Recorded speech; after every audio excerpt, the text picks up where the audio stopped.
You guys are not tired with one-eyed robots, right? Stay tuned.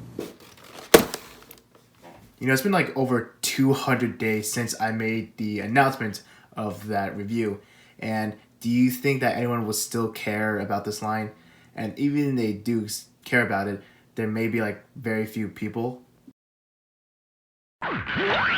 Okay, that may came out harsh, but how's it going, guys? It is Plastic Disaster, and today we are going to do a review of the Zhang, Liao, Sazabi, hopefully I said it right, from the SD Gundam World Sangoku Soketsuden line. It's been a very long while since I had that word in my mouth. Now, if you don't know what this line is about, check out my SD Sunjiang Gundam Astray review for more details. Now, for this one, I thought this looked pretty interesting because it's based off the Sazabi, which is one of my favorite mobile suits in the Gundam franchise. And I thought, okay, I'll pick this one up and see how this one goes. And if you're gonna ask me if I'm going to do more reviews of this line of kits, don't expect more. I mean, there will be more SD reviews in the future, but just not in this line. I mean, don't get me wrong, I don't hate the line. Some of them can be a hit or miss. And if you love collecting these kind of kits, by all means, go ahead. Okay, so taking a look at the box art, it looks like we have the Zhang, Liao, Sazabi dual wielding two swords. Taking a look this side of the box, we have the front shot, the back shot, and the pose. Have you seen my previous review? The out-of-box presentation is not gonna be good, so if you do an out-of-box display, it's not gonna look like this because you're gonna have to put a lot of effort into painting it. And look, I'm not trying to scare you away.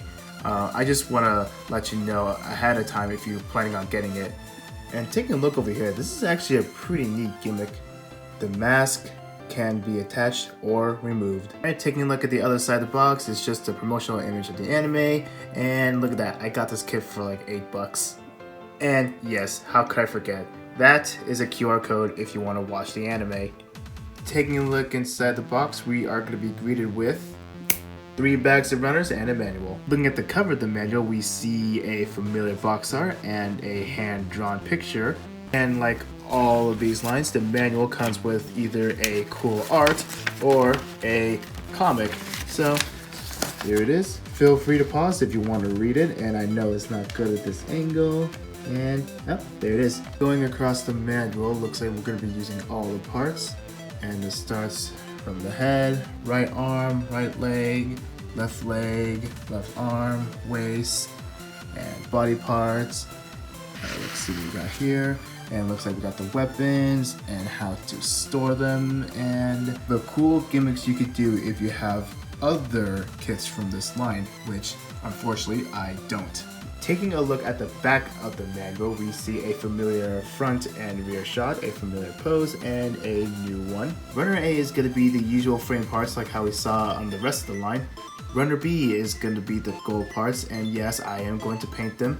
And if you've seen my previous review, you know I'm not the big fan of this gold. Runner C is going to be a white part, and it is the mouthpiece. Runner D1 is going to be the red parts, and it looks like we're going to have parts for the head, the shoulders, the legs, parts for the eyes, and I believe that is the mask part.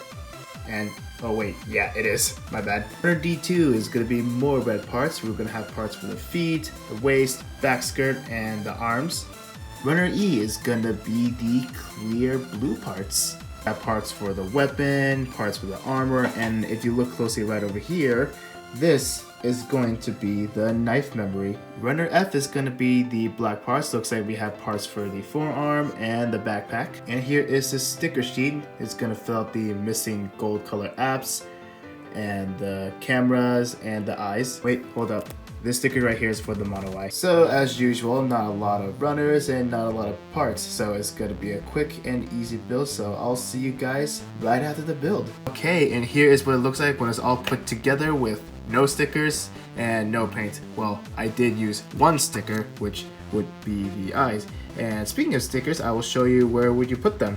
So the big gold ones, they go on the shoulder right here, and the small ones, they go right over here.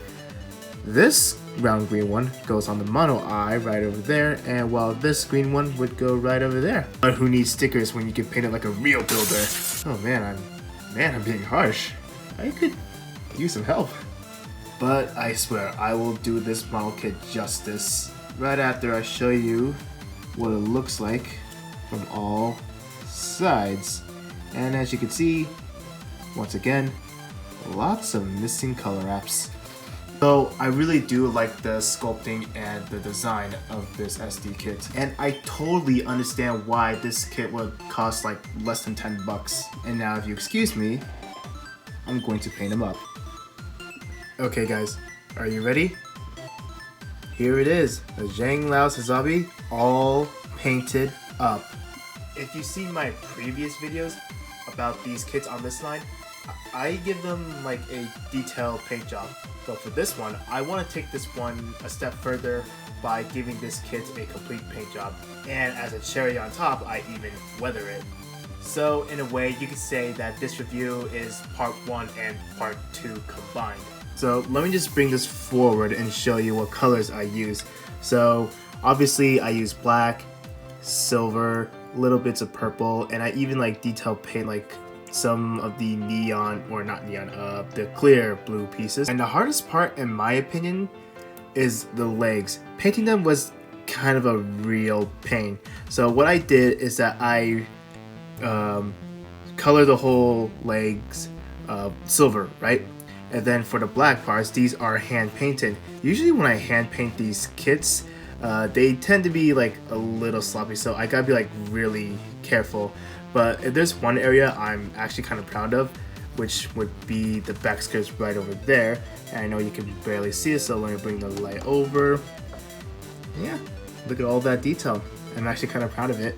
Now, if I had to point what's wrong with this kit, is that when I was weathering, I went a little overboard, especially right over here. So that's a little too much brown. Because usually my weathering technique, I use dry brushing.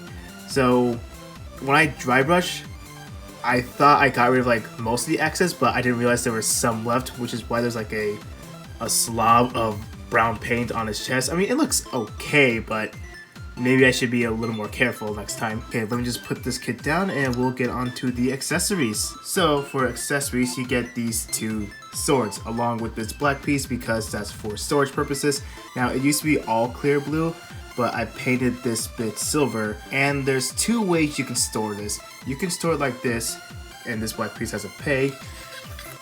Bring these bits down and store it like so. Just like that. Another way you could store it is that you can attach them to these bits right here. So you just bring them up and attach these swords right here. Make sure the not hollow parts are sticking out. And there you go. Now let's see if it's a little back heavy. Huh, surprised it still stands. Another accessory would be the little card thing, or the knife memory. You take this and you insert it on its back.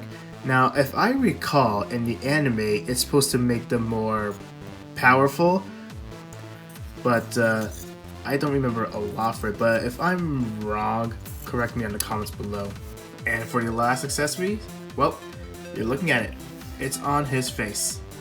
And to take the mask out, you take this headpiece off, pull it out. Let's hope I don't chip the paint.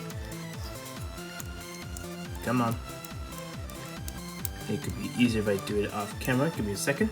Or use a toothpick to get it in there. And also, I did use the Decepticon logo on it. I put it in the wrong spot. I should have put it like behind the head, like right here. But I guess what's done is done. And here he is without the mask. And I gotta say, he actually looks kind of cool. But I prefer him displayed with the mask on because it's like the Sazabi. And as for articulation, I'm not gonna go through it again because it's gonna be the same thing as my previous review on the Sun Gun Astray. And I don't remember if I said it right. But as for the backpack, these bits, they do move up and down, and that is what you're gonna get. Alright, and as for size comparisons, here he is right next to the Cross Silhouette Ground Gundam, my favorite SD line, and SDEX Standard Barbados. So even though the Cross Silhouette is the best SD line, but those two, however, well, I prefer this line over that line. Right, here he is right next to the standard size RX-72. Even though both the Gunpla lines are different, but it's just that this is a 1/144 scale, and I don't know what to say about the SD. And for the last comparison, here he is right next to the NECA Godzilla and the Furai model Optimus Prime. Okay, maybe we could do one last comparison. Here he is right next to the HGUC Sazabi. Stay tuned after the review. Okay, let's wrap this up with my final thoughts. I think the model kit is actually okay. Don't get me wrong, it's not a terrible kit. If you like how it looks, I say go for it. If you're really not into it, take a pass on it, I understand. But for me, as a fan of the design of the Sazabi, I just had to pick this one up. Okay guys, that about wraps the review. I want to say thank you guys for watching if you made this far. Be sure to subscribe if you want to see more content, and if you want to engage with me, please leave a comment down below. And if you have any constructive criticism, please also leave that in the comment below, because I'd like to hear what I did wrong so I can learn on my next project. Okay, now that the review is out of the way, I have a special announcement. So, you might be asking, what's with this custom Sazabi? Why didn't you review it? Well, let me ask you this first. Are you guys subscribed to my buddy TFG? No? Then what are you doing? Subscribe to him. Oh wait, and you guys already are? Alright, that's great. So, here's the announcement. So if you guys been following me or him or both of us, we are doing this thing called a Shattered Glass Universe, a story that we both been working on, and it's about two amateur builders that get sucked into this unknown universe. And if you guys are not caught up with it, check out the playlist that we both have in our channel. So, how does this custom Sazabi relate to the Shattered Glass Universe?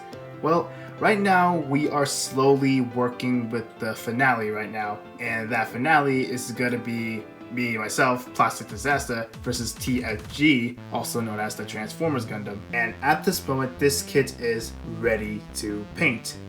But don't worry, the entire process of me customizing, building, and painting video will come out pretty soon. And for one more announcement, if you guys been following TFG, he announced a Discord.